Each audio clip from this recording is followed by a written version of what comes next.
conecta a la gente. Daniela, por favor, de inicio a la jornada. Ok, doctor, muchas gracias. Les damos la más cordial bienvenida, estamos muy contentos, gracias por su entusiasmo, a el curso de Oncología Básica para Profesionales de la Salud en Atención Primaria. Y no me funciona la presentación, pero ahí sí. Vamos a agradecer a nuestro patrocinador, la Fundación Chile Sin Cáncer, y a nuestro auspiciador, Teva.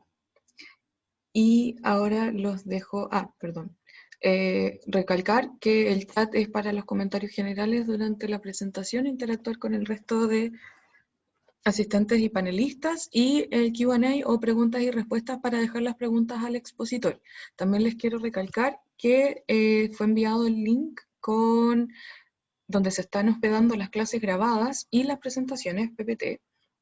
Ya están en la página de la Fundación Chile Sin Cáncer. Yo los voy a dejar acá en el chat de nuevo por si a alguien no le llegó.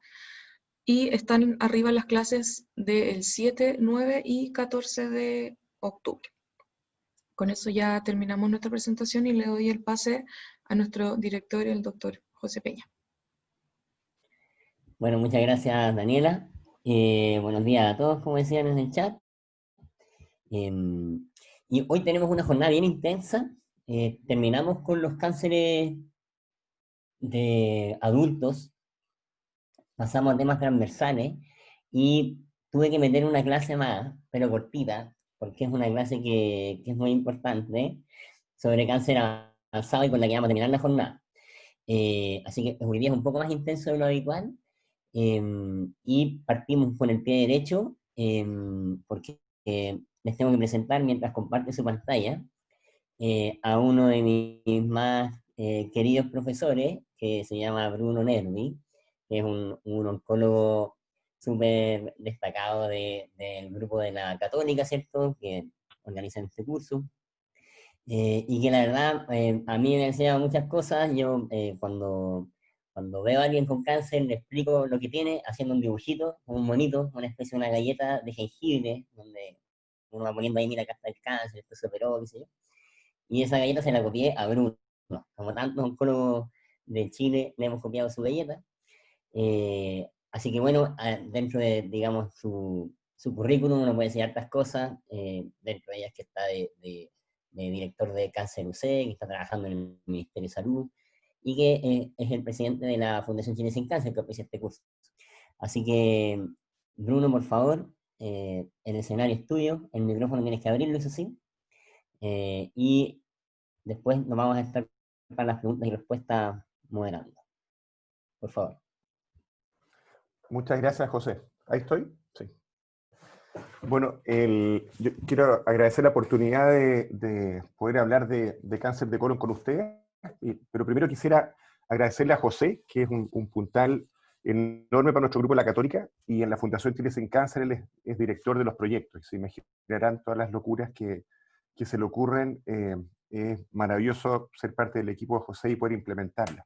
Cosas en docencia como este curso con 1000 personas, permanentemente online, en realidad es una cosa muy inhabitual. Quiero agradecer al grupo de la Católica, maravilloso, que nos permite también estar acá. Y yo quisiera agradecer también a Teva, que nos está apoyando en estas iniciativas de formación.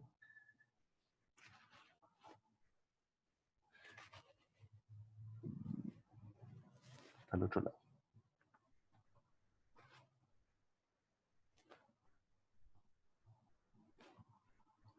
Bueno, aquí me va a resultar de acá.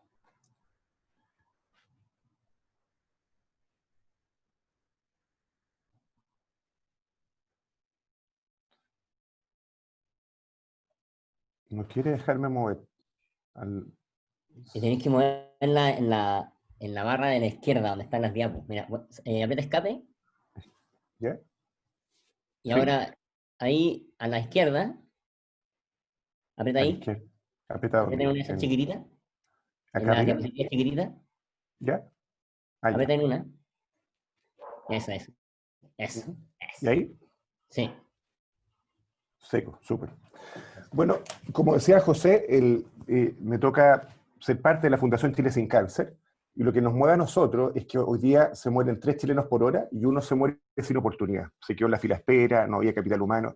Y la formación en cáncer, en mostrarle a ustedes que trabajan con pacientes, que no son expertos en cáncer porque les toca ver a tantos pacientes con cáncer, es mostrarle una oncología nueva, moderna, con oportunidades, con esperanza, y el tener ganas de, así como dice ahí, que esto es tarea de todos, generar mejores condiciones para nuestros pacientes chilenos y sus familias, es maravilloso.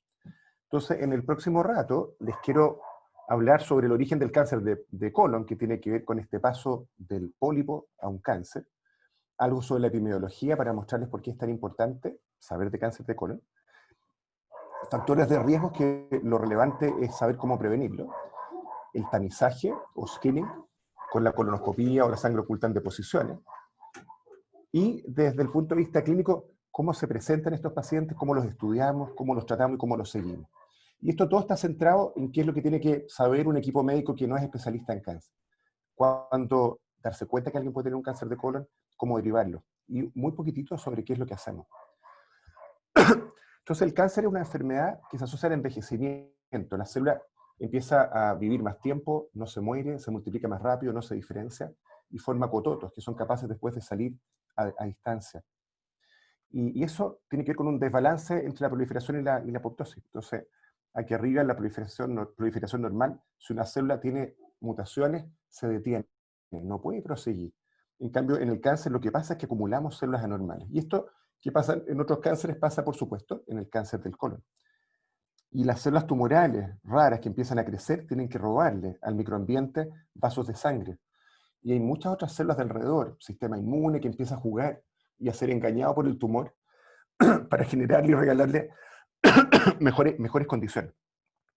Entonces, esto se llama el modelo de Vogelstein, que tiene que ver con la historia natural del cáncer de colon. Y es muy importante para entender los cánceres, entender, bueno, primero a las personas que tienen puesto el cáncer, y segundo, entender cómo se portan, de dónde nacen, cómo sospecharlo. Entonces, se supone que en el curso de algunos años, algunos dicen 5, algunos dicen 10, de la mucosa normal empiezan a aparecer algunos cambios que se llaman adenomas. Son unos cototos que empiezan a proliferar, como se ve ahí en la figura, y los adenomas los clasificamos en displasia de bajo grado, que nunca se transforman a cáncer, de intermedio y de alto grado, que son los que echaron a andar un proceso que termina muchas veces en la aparición de un cáncer, varios años después. Y saber esto es súper importante porque da pie a lo que llamamos el screening en cáncer de colon. Hoy día, tamizaje o screening lo tenemos en pocos cánceres. Por ejemplo, el Papa Nicolau, desde que se parte la actividad sexual, las mujeres, una vez al año, nos permite identificar inflamación y cambios iniciales en la mucosa del cuello uterino que nos permiten tratar antes de que aparezca un cáncer. La mamografía, desde los 40, todos los años nos permite detectar lesiones tumorales o premalignas precozmente. Y tenemos después el antígeno prostático, que ustedes conocen, y la cuarta cosa es la colonoscopía, desde los 50 años y cada 10 años, o el estudio de sangre oculta en deposiciones, que vamos a comentar en un poco más. Esto es solo para mostrarle, pero conocemos desde el epitelio normal hasta el adenoma con diferenciación mala, hasta el cáncer, un montón de mutaciones que van en esa historia. Una cosa que es bien interesante es que 1/3 de los pacientes que tienen cáncer de colon tienen sobre 75 años. 1/3 tienen entre 65 y 75, y solo 1/3 son menores a 65. Y si uno lo compara con los otros cánceres que están puestos aquí a la izquierda, distintos cánceres, la proporción que son sobre 65 años al momento del diagnóstico, el cáncer donde diagnosticamos a la población mayor es en cáncer de colon. El 75% tiene sobre 65 años. Ustedes ya deben haber visto que la mitad de los que estamos escuchando vamos a tener un cáncer alguna vez en nuestra historia. Y 1 de 17 vamos a tener un cáncer de colon, de acuerdo a datos americanos que se extrapolan parecido a países desarrollados como Chile. Si uno va a mirar ahora en la Católica, nosotros tenemos siempre, vemos como 1.500 casos al año, tenemos como 500 pacientes en quimioterapia en todo momento, y esto es una base de datos de hasta hace unos poquitos años atrás, de los distintos cánceres que nos toca ver. Y si se fijan ahí, el 8% de todos los cánceres que vemos es cáncer de colon, y de recto como un 4%. Así que el cáncer colorectal es lo más frecuente que nos toca ver. Este es un mapa de la incidencia de cáncer de colon. Y acá pasa otra cosa que es bien interesante, que es que no es igual en todo el planeta. En azul están los que tienen mayor incidencia, donde destaca enormemente Australia, no sabemos bien por qué. Después vienen los países más desarrollados, Estados Unidos, Europa, y Chile está en una situación que viene ahí como a la cola. Y ustedes ven como en África son los que tienen menor incidencia. 6 casos cada 100.000, en Australia tienen 35 casos cada 100.000 habitantes. Y esto abre preguntas bien interesantes que tienen que ver con el huésped, con la persona. Probablemente hay algunas condiciones genéticas de las personas, tal vez con alguna cosa infecciosa que no sabemos, pero lo más relevante tiene que ver con la dieta. La dieta en distintas partes del planeta es diferente y pensamos que tiene mucho que ver con la aparición de cáncer. Si uno mira, esto tiene que ver con la incidencia, o sea, casos por 100.000 habitantes en un lugar, en azul, y en rojo está la mortalidad por 100.000 habitantes en ese mismo lugar. Y por ejemplo, en Australia es donde tenemos una enorme incidencia. Y después si uno va bajando, Sudamérica, que está aquí, tenemos 18 casos por 100.000 habitantes. Ahora, los factores de riesgo, pero lo central para ustedes es cómo prevenirlo. ¿Qué podemos hacer nosotros para bajar el riesgo de tener cáncer de colon? Los principales riesgos tienen que ver con la edad. Sobre 50 años, sobre 60 años empieza a ser cada vez más frecuente o a aumentar el riesgo de tener un cáncer de colon. El tener pólipos o tener familiares con pólipos o con cáncer de colon tiene una importancia relativamente grande. Y lo más importante tiene que ver con el sobrepeso y la obesidad. Cerca del 40% de los cánceres tienen que ver con sobrepeso y obesidad. Cáncer de colon es uno de ellos. Y aparentemente las células, los adipocitos, las células de la grasa producen jugos que hacen más probable o ayudan o estimulan el crecimiento de las células tumorales. Y dentro de la dieta, los países que tienen dietas más ricas en carnes rojas, sobre todo ahumadas o muy quemadas, varias veces a la semana, esos países tienen una mayor incidencia de cáncer de colon. Y al revés, países que comen más frutas y verduras, como algunas partes de Europa, tienen menos incidencia de cáncer de colon. El sobrepeso, entonces, es el factor más importante que podemos manipular. Y estos son datos de Chile, donde ustedes pueden ver cómo las personas normales son un cuarto nomás. Yo estoy en el límite entre normal y sobrepeso, me estoy acercando a normal, pero el 40% tiene sobrepeso y obesidad lo vemos en un 30%. Entonces, ¿cómo prevenir el cáncer de colon? Bueno, con una dieta sana y educando eso en los colegios. Hartas frutas y verduras, pues se pueden comer carnes, pero no en exceso. Y sabemos que hay algunas cosas, como son los embutidos, que están catalogados por la FDA, los americanos, como de alto impacto en aumentar el riesgo de aparición de cáncer de colon. Hay como un 5% de los pacientes que tienen cáncer de colon que tienen un síndrome de Lynch. Y esto solo se los quiero contar muy por encima para que lo sospechen cuando estén viendo a un paciente que tiene cáncer de colon, que tiene familiares cercanos. Los de primer grado son los papás, los hermanos o los hijos con cáncer de colon. O sea, hay 2 o 3 familiares con cáncer de colon. Si el individuo o parte del cáncer de colon en etapas jóvenes, bajo 50 años sobre todo, piensen de que tal vez hay una familia que heredó un riesgo mayor de tener cáncer de colon. Y ustedes no tienen que saber estudiarlos, pero sí pedir ayuda, porque si uno identifica a esas familias, las seguimos de manera más especial y podemos prevenir el cáncer de colon. Y como les muestro acá en esta figura, más del 60-70% de los pacientes que tienen un síndrome de Lynch van a hacer un cáncer de colon. Y también hay algunos otros cánceres, el endometrial, el de ovario.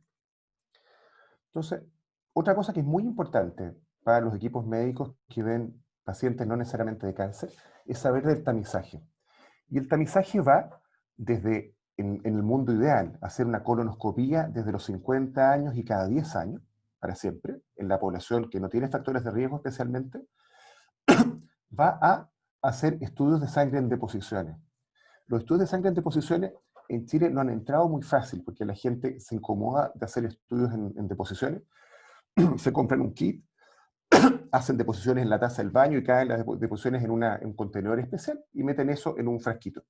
Y eso que hay que repetirlo en un par de días separados, y ojalá hacerlo cada 2 años, nos permite identificar una población que está sangrando, y los test de ahora estudian solamente hemoglobina humana, así que uno se puede haber comido un bistec y no sale positivo, y los que tienen sangre ocultan deposiciones, hacer una colonoscopía. Eso en algunos lugares de Chile probablemente puede ser una buena manera para racionalizar la dificultad que tenemos de hacerle colonoscopías a todos. 9 de cada 10 casos diagnosticados en screening están localizados y tenemos una muy buena chance de poder curarlo. Y lo que hace la colonoscopía es que tiene la gracia que puede retirar los pólipos de inmediato. O sea, se pueden curar de un cáncer antes de tenerlo. Entonces ahora quiero mostrarles cómo se presentan los pacientes con cáncer de colon. ¿Qué tienen que hacer ustedes para sospecharlo? Antes de eso, les quiero mostrar cómo separamos a los pacientes con cáncer de colon que tienen tumores más buenos o con más probabilidad de curarse, de tumores que son más agresivos o que tienen más mala probabilidad de curarse. Hay un marcador tumoral que se llama el CA, y lo puse eso solo para decirles que nunca pidan un CA en alguien que no tenga ya diagnosticado un cáncer de colon. No es un examen que haya que hacer a la gente que no tiene cáncer de colon, porque genera mucho susto cuando sale medio en el límite o un poquito elevado. Y hay algunas causas que pueden elevar el CA que son falsos positivos, o sea, que son de mentira. Por ejemplo, los que fuman, en vez de tener 4 o 5, que es lo normal, pueden llegar a tener 7 u 8.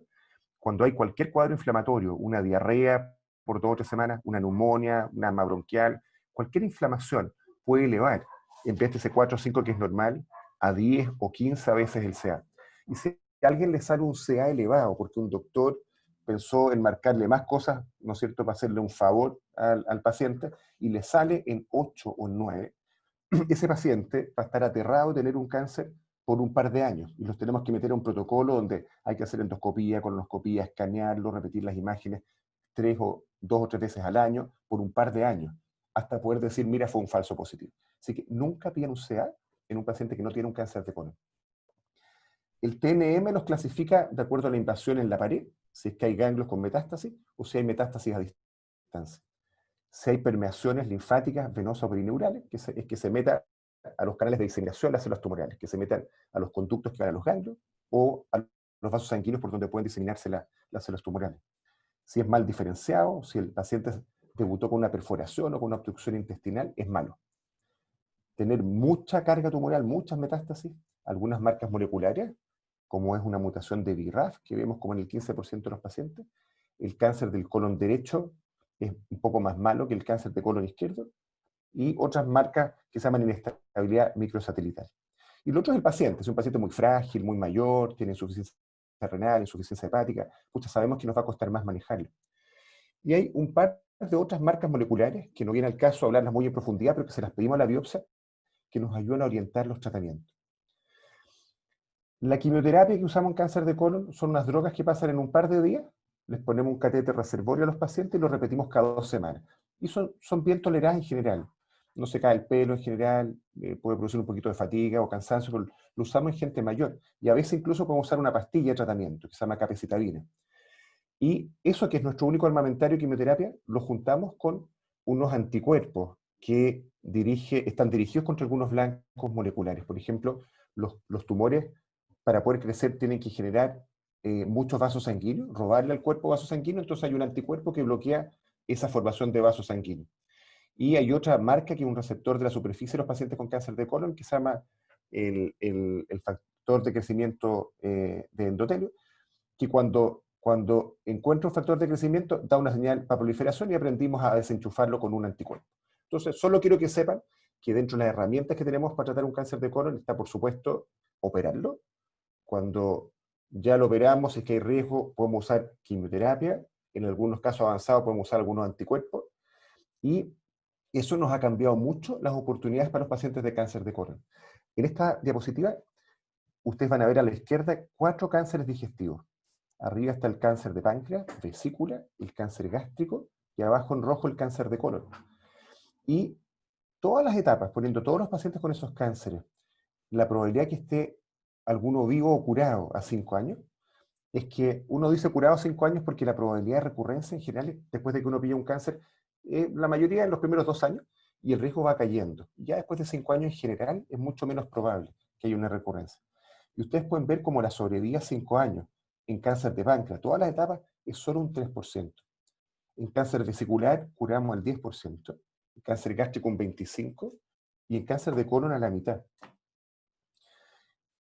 Y si uno toma los metastásicos al partir, o sea, que tenían ramificaciones y metástasis en los pulmones o en el hígado, casi es exclusivo el cáncer de colon, donde podemos curar a un 10-15% de los pacientes que parten metastásicos. Un cáncer medio único en eso. Nos da la oportunidad, cuando ya hay ramificaciones, si operamos las ramificaciones, más quimioterapia, de curar un grupo. Y esto solo para mostrarles que cuando yo era más chico, hace 20 o 25 años atrás, teníamos solamente el fluoracilo, que era una droga, y los que tenían cáncer bien avanzado los hacíamos vivir a veces hasta 1 año. Pero hoy día, cuando vemos un paciente que tiene metástasis de cáncer de colon, el promedio vive 2 o 3 años. Y si ustedes miran acá, estas son las distintas drogas que dan lo mismo, que han ido apareciendo en los años. Hoy día los pacientes metastásicos que no los podemos curar, les decimos, mira, el promedio vive 2 o 3 años, pero no es raro que alguien viva 5 años, y a veces más tiempo. Entonces, elegí 3 pacientes para poder mostrarles cómo se presentan, para que ustedes vean los pacientes que van a pasar delante de ustedes, y muy por encima, qué es lo que hacemos para tratarlo. Entonces, este primer caso es un paciente que llega con un cáncer de colon localizado. Entonces, una mujer de 70 que consulta en enero en su policlínico cerca de la casa por dolor abdominal. Tenía un poquito de diarrea, y ahí los doctores le pidieron una ecografía abdominal que salió normal, y le dieron algunas gotitas, le dijeron que era colon irritable. ¿Les suena esa historia? Es muy frecuente.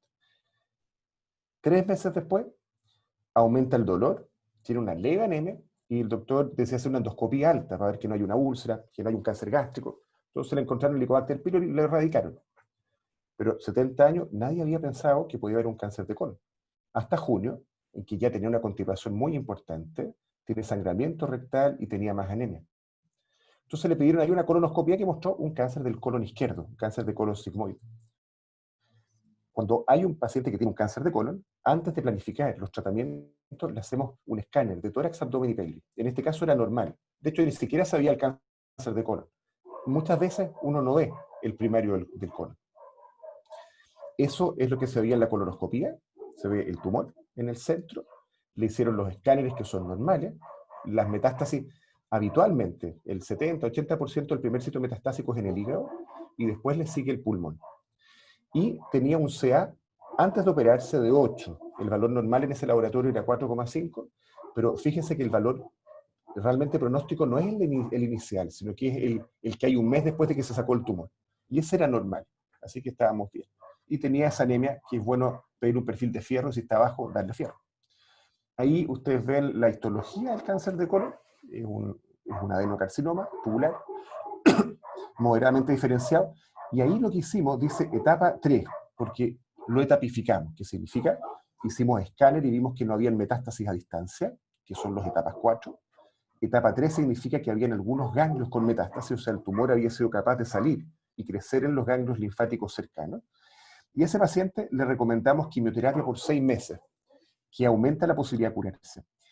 Cuando alguien tiene un cáncer de colon con ramificaciones a los ganglios, si tiene 1 a 3 ganglios con metástasis, se cura el 70% con la cirugía, y si le damos quimio, sube hasta el 85%, y si tiene hartos ganglios metastásicos, más de 6, se cura la mitad con cirugía, y eso sube como un 70% con quimioterapia.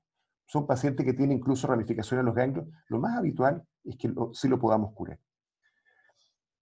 Acá está cómo los clasificamos. Entonces están en etapas 1, que son los más chiquititos, etapas 2, que invadieron un poco más en la pared, etapa 3, que tiene ramificaciones en los ganglios, y las etapas 4, que tienen metástasis a distancia. Y esto es súper importante, porque el seguimiento de muchos pacientes tratados en los centros de alta especialidad, ¿no es cierto?, que hay en el país, van a volver a la atención primaria. Y es responsabilidad de los equipos médicos seguirlos. Entonces les quería mostrar, y de hecho les voy a mostrar 3 veces lo mismo. En el seguimiento de un paciente que completó su tratamiento por cáncer de colon, les decimos, vengan a control cada 3 meses por 2 años, y después cada 6 meses por 3 años. Les hacemos exámenes de sangre siempre, ahora sí con el CA, porque si el CA se va elevando, significa que hay cáncer de vuelta. Y les hacemos un escáner 2 veces al año al principio y una vez al año hasta completar 3 años. Y cuando completamos esos 5 años de seguimiento, al paciente le decimos que está de alta. La otra cosa importante es cuando les hacemos colonoscopía. Les hacemos una colonoscopía al año del diagnóstico. Y de ahí en adelante, si es que la colonoscopía es normal, nos vamos espaciando. Le hacemos a los 3 años y después cada 5 años para siempre. Esto es un mensaje que yo creo que puede ser importante para ustedes. ¿Cuándo uno tiene que hacer una colonoscopía al año siguiente? Y esto para alguien que tuvo un cáncer de colon y alguien que no tuvo. Si a ustedes les toca ver una persona que le hacen una colonoscopía y le sacan un pólipo, hay algunos tipos de pólipos que requieren ser revisados al año siguiente. Y hay otros que no tienen importancia y que uno los puede controlar a los 5 o a los 10.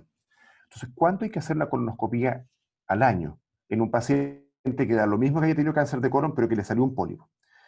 Si hay un pólipo adenomatoso, porque los pólipos hiperplásticos, esos nunca se transforman en cáncer. Si ustedes ven pólipo hiperplástico, da lo mismo, eso es mucosa un poquito más gordita, ¿no?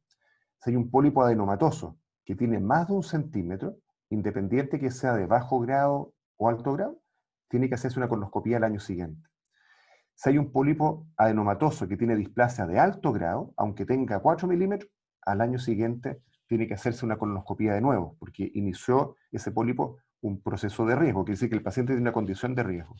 Y hay un tipo de pólipo que se llama cerrado, que esos no siguen esta historia natural de Vogelstein de 5 años, sino que los pólipos cerrados, que son a veces más planitos, tienen más riesgo de transformarse en cáncer más rápido, o el paciente tiene más riesgo de tener otros pólipos cerrados, hay que hacerlos al año.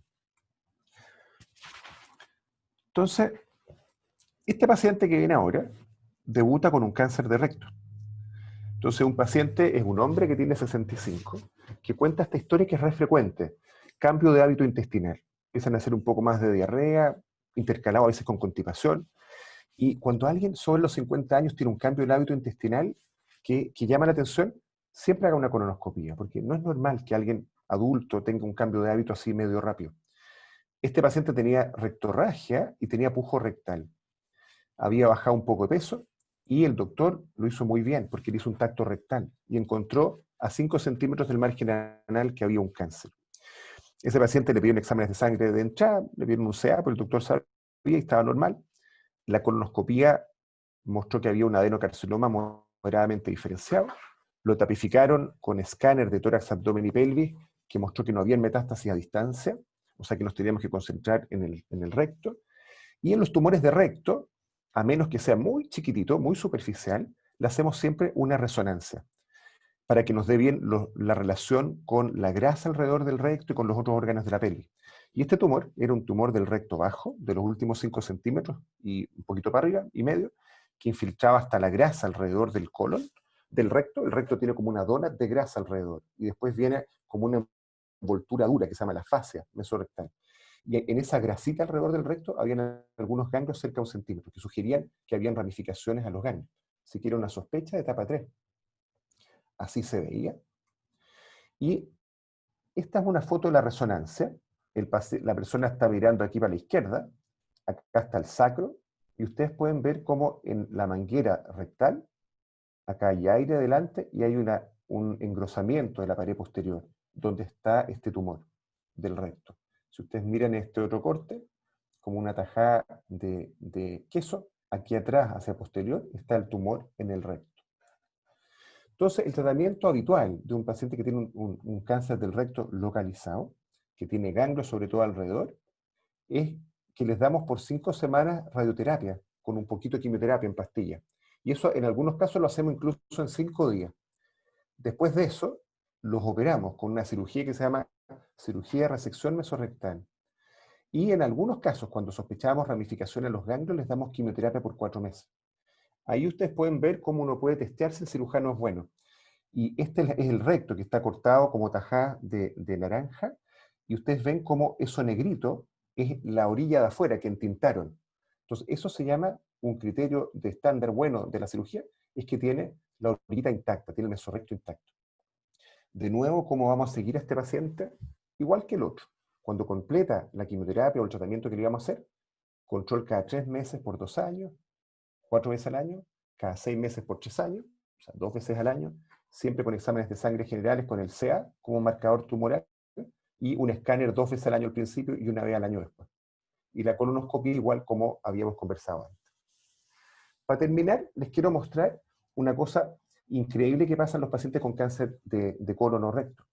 Y es que a pesar de que el tumor mamá haya sido capaz de salirse para afuera y crecer como metástasis en el hígado o los pulmones, a pesar de que en la mayoría de los otros cánceres, mama, vesícula, páncreas, casi cualquiera, cuando hay metástasis afuera, le decimos al paciente, mira, ya se echó a andar una cascada de incurabilidad, porque si te saco esa metástasis, van a aparecer otras, porque es la punta del iceberg. Entonces, le decimos a los pacientes, eres incurable, te vamos a dar quimioterapia paliativa, para hacerte vivir más tiempo, mejor, pero sin posibilidad de curación. Pasa algo muy raro en cáncer de colon, donde si nosotros somos capaces de operar las metástasis, que se ven al inicio, operar el tumor primario o el tumor mamá, y darle quimioterapia para la enfermedad micrometastásica o invisible, hay un 40% que se cura. Entonces, quiero mostrárselo en este caso. Bueno, antes de partir, uno puede tener, este es un hígado de un paciente que tiene una única metástasis en el hígado, o sea, tenía su tumor de colon con una metástasis. Bueno, ese si lo operamos, esa metástasis, y el primario, 6 meses de quimio, 40% se cura. Este tumor estaba más en el centro del hígado, no se podía operar al tiro, pero si lo achicáramos con quimio, lo pueden operar, supera el tumor primario, 6 meses de quimioterapia por invisible, 40% se cura. En cambio, este paciente tiene enfermedad que no es operable. Y a él le vamos a decir cuando lo conozcamos, mira, no sabemos curar tu enfermedad, te podemos ayudar a vivir más y mejor, con tratamientos que van a mejorar tu calidad de vida, pero el promedio va a vivir 2 a 3 años. Entonces, es muy importante saber la anatomía del hígado, porque los cirujanos lo que hacen es que de acuerdo a cómo está el hígado, saben cuándo pueden resecar, a veces sacando 3/4 partes del hígado para poder sacar las metástasis. Cuando hay un paciente que tiene un cáncer de colon y tiene metástasis, la única razón para operarlo del colon y gastar ese tiempo precioso en que podríamos haber ido con quimio a controlar la enfermedad sistémica, es que el paciente tenga o sangramiento o esté tapado. Si un paciente está sangrando, está tapado, hay que operarlo de entrar, ¿no es cierto? Ojalá una cirugía laparoscópica sencilla para que a los 3 semanas o 4 podamos partir nosotros con quimio. Este señor tiene 55 años, consultó en urgencia por intenso dolor abdominal. Tenía constipación del último mes nomás, no había bajado peso y los exámenes eran normales. El escáner mostró metástasis hepática y mostró un tumor del colon derecho perforado.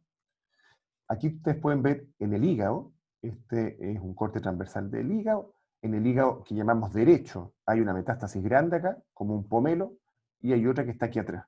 Y el hígado izquierdo, que es este pedazo que está acá, estaba normal.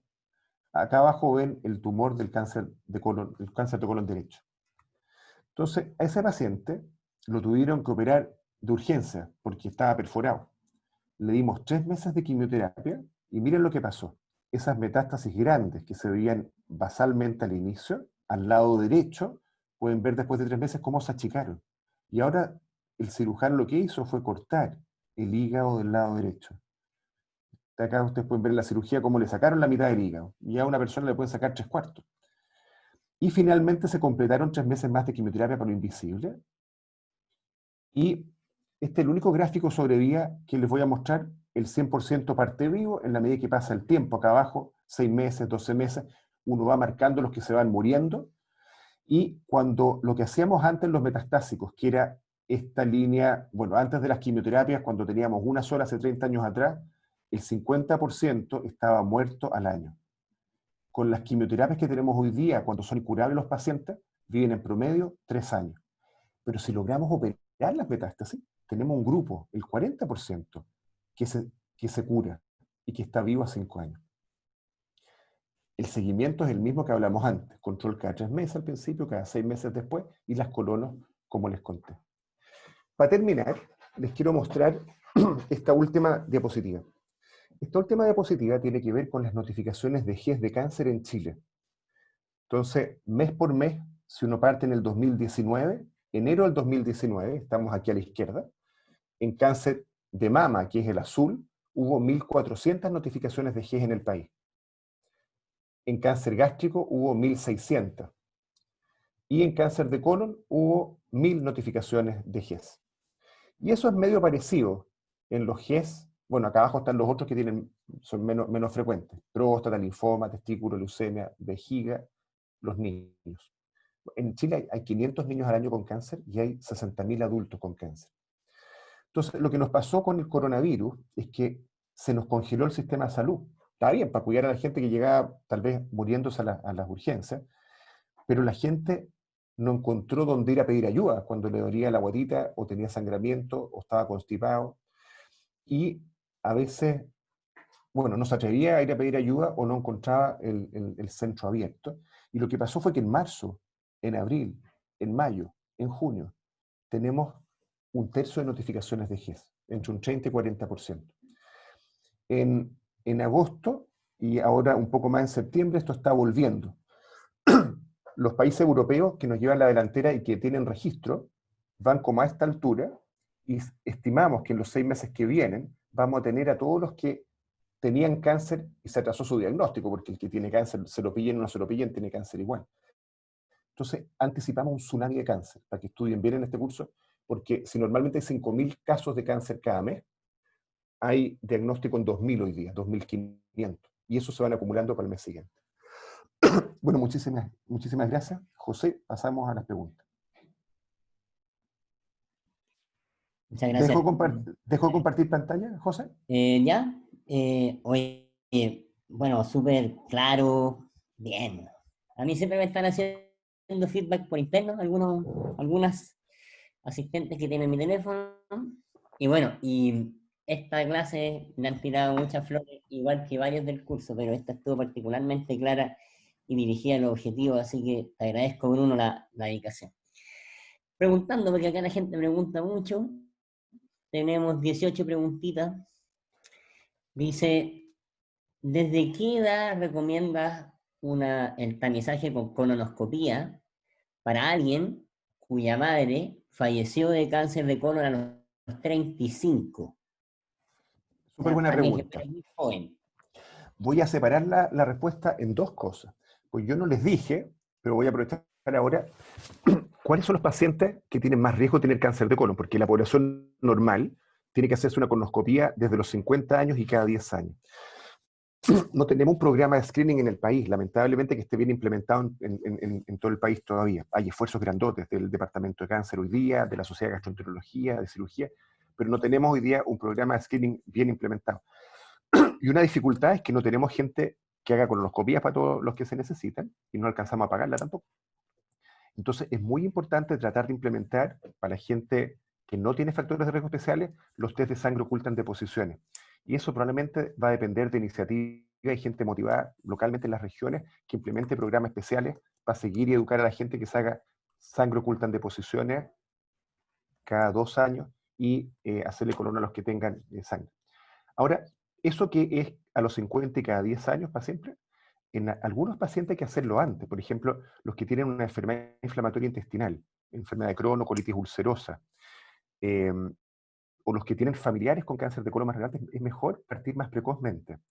Y, por ejemplo, los que tienen colitis ulcerosa o enfermedad de Crohn tienen mucho más riesgo de hacer cáncer de colon.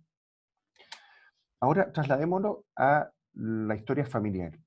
Cuando uno piensa que la familia, los hijos de alguien que tiene cáncer de colon, tienen de verdad más riesgo. Entonces, hay un 5%, como les dije al principio, de familias que tienen síndrome de Lynch y que heredaron un riesgo donde el 60% va a tener un cáncer de colon. Entonces, cuando hay más de 2 o 3 familiares bajo 50 años en la aparición de casos de cáncer de colon, hay que estudiarlo. ¿Cómo lo estudiamos? Alguien que tiene un cáncer de colon, el patólogo hace unas marquitas por inmunohistoquímica que se llaman inestabilidad microsatelital y ahí los pillamos. Y si hay alguna duda, hay que secuenciar esos genes. Eso lo hacemos ya los especialistas. Ahora sumamos en una familia que no tiene esa historia de síndrome de Lynch. Lo que yo les digo hoy día no está demostrado, pero lo que en general en la comunidad colónica hacemos cuando estamos hablando con los pacientes que tienen cáncer de colon en relación a sus hijos, les decimos, mira, pareciera ser que los hijos de alguien que tuvo un cáncer de colon pudieran tener un poquito más de riesgo, aunque no tenga síndrome de Lynch. Entonces, sobre todo en las familias donde le han sacado pólipos a varias personas, les decimos, mira, que tus hijos desde los 40 años y cada 5 años para siempre se hagan colonoscopía. Así que ese es el consejo que damos hoy día, que no está fundamentado en un estudio así como nos gusta, pero es el consejo que en general damos, desde los 40 y cada 5 años.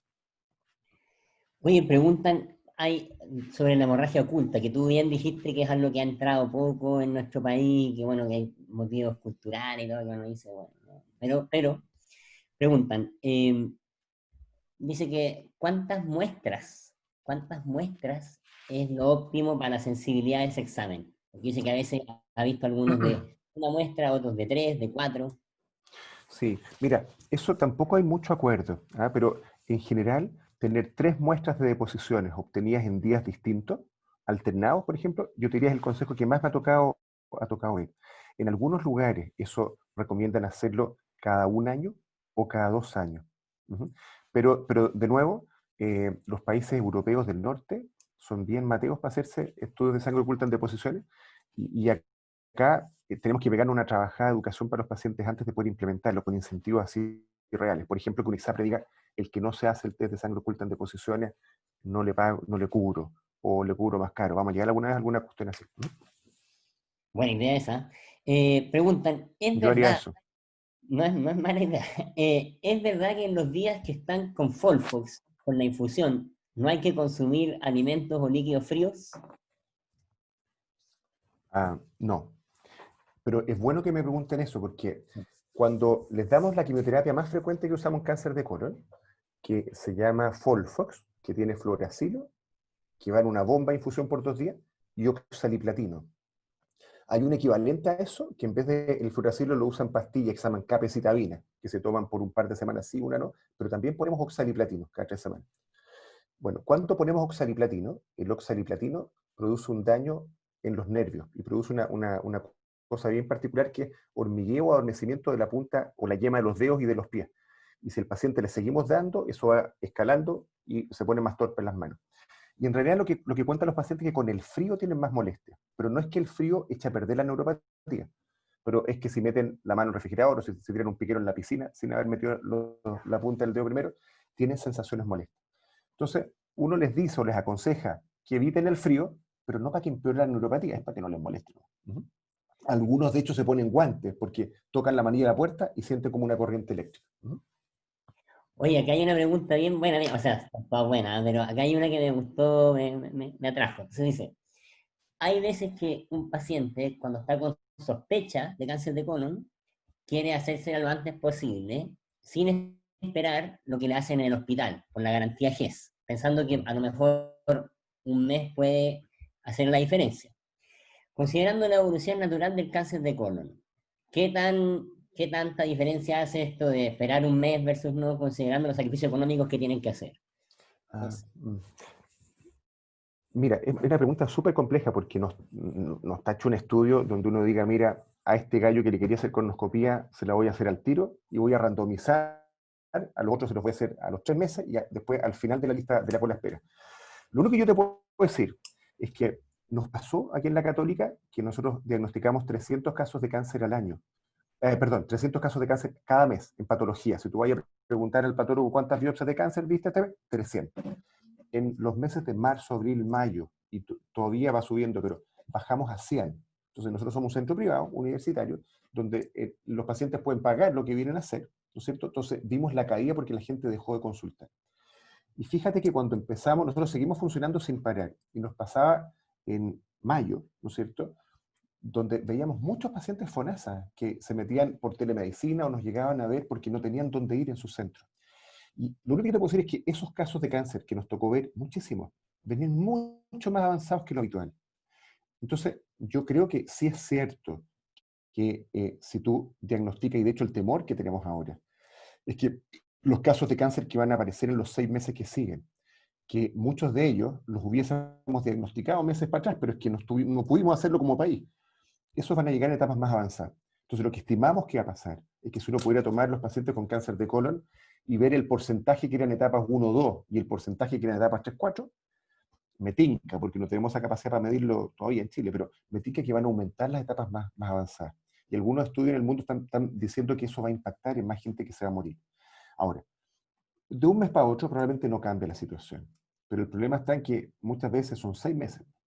Entonces, y otra cosa como consejo para ustedes, nadie le va a sacar de la cabeza al pobre paciente cuando en un mes más saca el diagnóstico de cáncer, que daba lo mismo que habérselo pillado el mes anterior. Entonces, hay que tratar de hacerlo lo antes posible y eficientar esas listas de espera. La Fundación Chile Sin Cáncer busca involucrar a la sociedad civil, que haya donaciones, para poder hacer más colonoscopías más preocupantes. Oye, dos preguntas más porque ya llegó nuestro próximo expositor y hay que darle tiempo a la gente para que estire las patitas. Preguntan, ¿dónde se hace el seguimiento del cáncer de colon tratado? ¿En nivel terciario o secundario o en APS? ¿Y por cuánto tiempo? ¿Por 5 años? No sé. Sí. Cuando en el 2018 se planificó o se discutía en varias comisiones del Ministerio y comisiones de la sociedad civil de expertos sobre cómo se armaba el Plan Nacional de Cáncer, que dirigió el Departamento de Cáncer para el 2018 y para los 10 años siguientes, una de las cosas interesantes, innovadoras, era hacer todo lo posible para que en el país nos lleváramos el seguimiento de vuelta a la atención primaria. Pero hoy día no está implementado eso así. Y los grupos de tratamiento, que son los hospitales en general, se quedan con la responsabilidad del seguimiento. Pero lamentablemente en muchos centros, ¿no es cierto? José trabaja en el Sotero del Río, un hospital, parece que el segundo, no el más grande de Chile, pero el segundo, pero es el que ve más cáncer, ¿no es cierto? 1.700.000 habitantes a su cargo.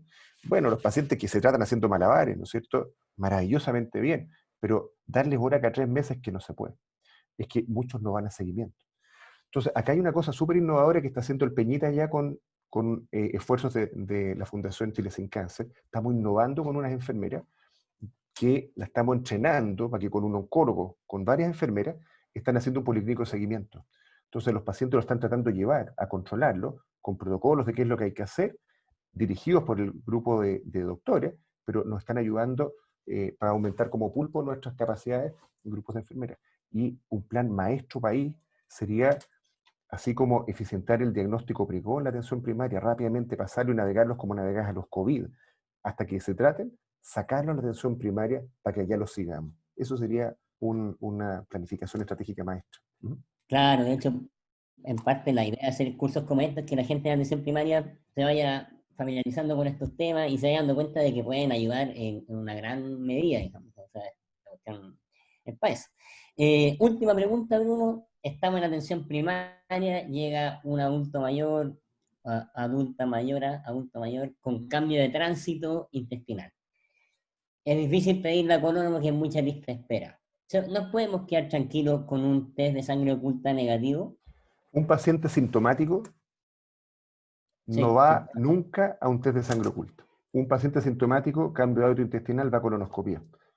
buena pregunta. Muy Buena pregunta. buena pregunta. Última nomás. Sí que la he preguntado varias veces, que si hay relación entre las hemorroides y cáncer de colon. Hay 4 preguntas de lo mismo. No, ninguna. Pero la cantidad de pacientes, yo veo puros pacientes con cáncer colorectal y pancreato biliar, la cantidad de pacientes que llegan, que los trataron por hemorroides antes son enormes. Entonces, no asuman la responsabilidad, a menos que estén súper tranquilos, de cuando alguien sangra, decirle, tranquilo, son hemorroides. No. Muy bien. Oye, Bruno, muchas gracias por la clase. Muy bien las preguntas. Muchas gracias, te pasaste. Ahora yo voy a decir a la gente que por favor vaya a lavarse los dientes, tirar las patitas, y mientras el doctor que toque ya viene llegando, se prepara para su clase. Gracias, Bruno. Muchas gracias. Te Chao. pasaste.